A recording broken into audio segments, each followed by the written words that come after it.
It's your day in tech history, and it's brought to you by our friends over at DJI. Get yourself your own drone by going over to geekazine.com/DJI. Jeffrey Powers here. I welcome you to the Day in Tech History, a full rundown of technology history 7 days a week. Subscribe to the show via iTunes, Stitcher, or download right from dayintechhistory.com. Now let's find out what happened on this day, your day in tech history. July 2nd. 1937 is where we're going to start today. Amelia Earhart and her navigator, Fred Noonan, disappear over the Pacific Ocean while attempting to make the first equatorial around-the-world flight. 1947, an object speculated to be a UFO crashes near Roswell, New Mexico, though the United States Air Force claimed it to be a weather balloon. 1982, Larry Walters uses 45 helium balloons and a lawn chair to lift himself to an altitude of 16,000 feet. 1984, Warner Communications sells the consumer electronics and home computer divisions of Atari to Tramiel Technologies Limited, and the company would be then renamed to the Atari Corporation. Assets of Atari would be acquired from Warner Communications by promising $240 million in long-term notes and 32% interest in the acquired divisions. Also in 1984, David Navarro joins Atari as vice president of sales in the United States. 1992, Atari withdraws its appeal in the verdict on the antitrust case against Nintendo. Nintendo, in turn, agrees not to seek legal costs from Atari. And now this word from our friends over at DJI Technologies. Summertime. What to do during the summer? Well, let's go fly a drone. The Phantom 3 is now available for all your summer flying fun. In both professional and advanced models, the Phantom is one of the most popular drones out there, and it can make you feel like a kid again, just like when you got your first RC car many years ago. With video up to 4K, you can have fun taking overhead shots, aerial footage in parks, by the lake, or just fly over your house a few times to see how many of the kids' toys ended up on the roof, or if your roof survived the winter.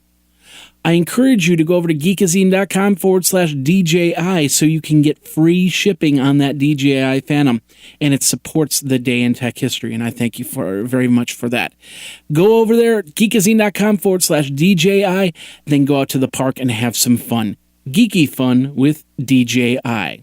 Now let's get back into your Day in Tech History.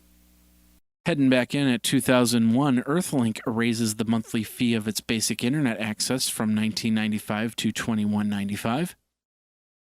Intel introduces 2 new chips, becoming the fastest ever produced in the history.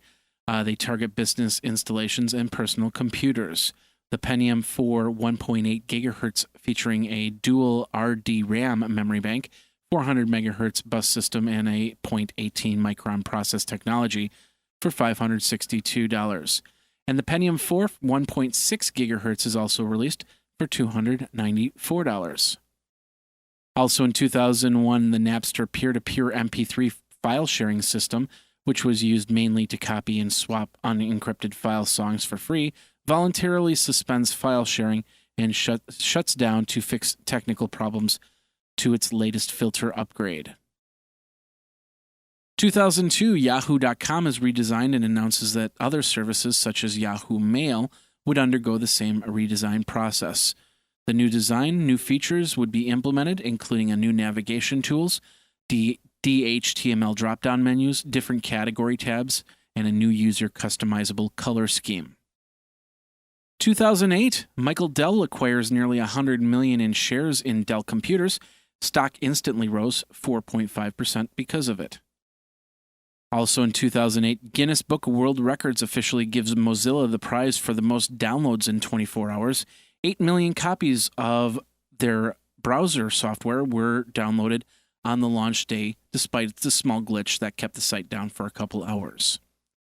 And in 2009, U.S. courts uphold a ruling that states that websites like MySpace cannot be held liable if a minor is assaulted offline by someone they met online. This comes after numerous complaints from families due to a 14-year-old who was assaulted in 2008.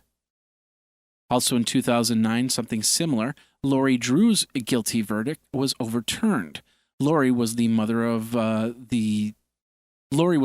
who used the false MySpace profile to harass a teenager to suicide.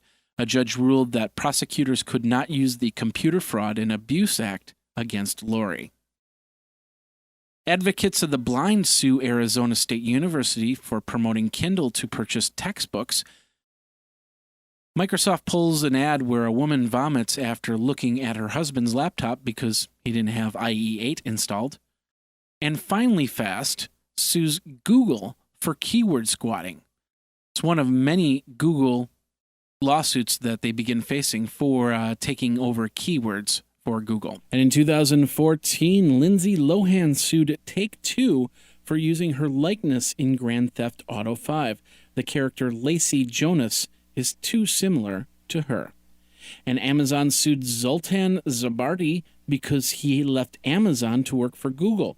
Amazon has a non-compete trade secret restriction clause in their employment contract. And that's your day in tech history. My name is Jeffrey Powers, www.dayintechhistory.com. All the show notes are over at wikizine.com, Geekazine's wiki. And of course, you can like the Facebook page and follow Twitter at Day in Tech Hist. Until tomorrow, take care. Day in Tech History is copyright 2015, JMP Enterprise and Geekazine.com.